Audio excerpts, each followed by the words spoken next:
Hello Internet, welcome to another video regarding Persona.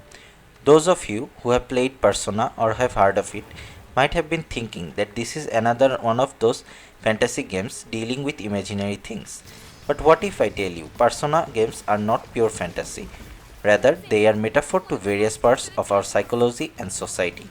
So let's dive into the world of Jungian psychology, the driving concept behind Persona games. Carl Gustav Jung, the father of Jungian psychology, coined the terms shadows and persona to represent psychological aspects. Shadows are aspects of ourselves that we do not want to acknowledge. Sometimes they are creepy, denoting negative emotions. For example, in Persona 4, Yosuke's shadow represents his wish to join investigation team only for self-gratification and as he found the whole thing new and exciting, rather than doing it out of responsibility. Though Yosuke first denies it, as this projects himself as selfish, he soon admits he felt that way and in fact the shadow has been a part of himself he wanted to hide. A shadow is the true self that is suppressed, a side of one's personality that they don't want to see, as Morgana says in Persona 5. Chie's shadow in Persona 4 might be a better example to demonstrate the negative emotions that a shadow may represent.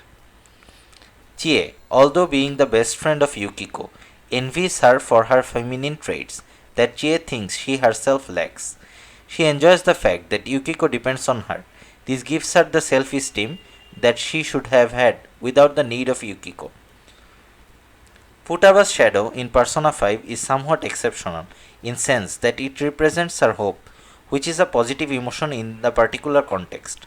But it still qualifies the definition of shadow as it was her suppressed side.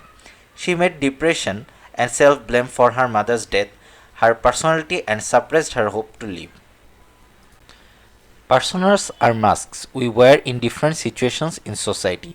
In the games Persona 3, 4 and 5, there are different conditions for one to obtain persona. In Persona 3, there are some with potential, having the ability to summon persona using the evoker.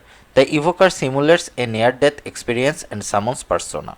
It is also seen to be able to awaken persona of people with experimentation. The second awakening of SEAS members goes more in line with the method introduced in the future games.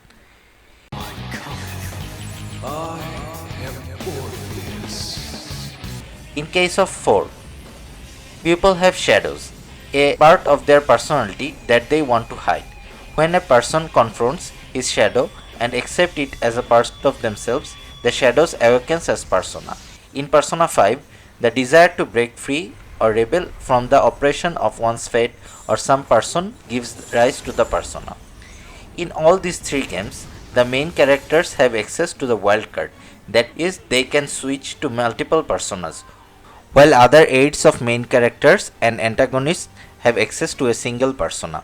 In reality, we are all like the fool, the main character who is empty yet has infinite possibilities, because we adapt to different personalities in different situations.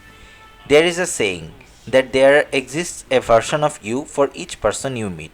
We behave differently in every relationships. These are the persona we hold.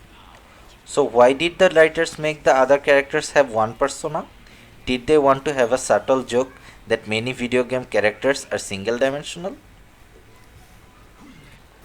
Now I have said about the shadows of particular persons, but who are these generic shadows that our heroes fight throughout the games? And what are these exquisite locations like Tartarus, Midnight Channel and Mementos?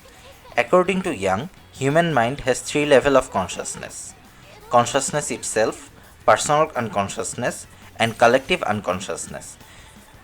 The dungeons of each characters in Persona 4 and palaces in Persona 5 represents the personal unconsciousness. Collective unconsciousness is an interesting concept. It is kind of comparable to hive mind. All members of a species are born with characteristics gained from the collective unconsciousness. The collective unconsciousness also holds the suppressed side of humanity that we encounter as generic shadows. Locations from the game like Tartarus, Midnight Channel and Mementos are nothing but representation of the collective unconsciousness of mass people. Both shadows and persona originate from this location. There is little evidence that Carl Jung used tarot cards in psychoanalysis. However, he considered the tarot cards to be representatives of archetypes dwelling in the collective unconscious. You can learn about the full archetype from the linked video and about the other archetypes in the following series. So, you can see how shadows and persona are very much real and not an element of fiction. If you like this kind of lore hunting videos, please like, subscribe and keep your notifications on. Thank you.